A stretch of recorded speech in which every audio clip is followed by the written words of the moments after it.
কতটা যত্নের মগ্নতায় ডুবে থাকলে তুমি আমার বলা যায় আমার জানা নেই। আমি সন্তর্পণে প্রবেশ করেছি তোমার গভীরে, যেন মেঘের আড়াল থেকে মেঘদূত কথা বলছে তার প্রেয়সী বৃষ্টির সাথে।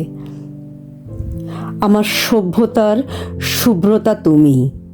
আমি দিবসে কোলাহলে খুঁজিনি তোমায়, আমি খুঁজেছি তোমায় ভোরে সাজের বেলায়, আর অরণ্যের মর্মরে গানের কথনে, বৃষ্টির রোদনে।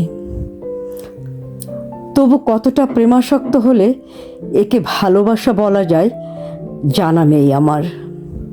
সত্যি জানা নেই আমার। আমার দৃঢ় সংকল্পে যে ছায়া ভেসে আসে তা তুমি নামক আকাঙ্ক্ষা। তোমাকে পাওয়ার আমার যোগ্যতার নাম ভালোবাসি প্রবল করে বলে ওঠা। তবু কতটা নিড়ে ফিরলে তোমার স্বস্তির নিঃশ্বাসের আভা পাওয়া যায় জানা নেই আমার। শুধু জানি একটা বিমূর্ত মায়া নীড়ের চম্বুকের মতো আমাকে টানে তোমার দিকে।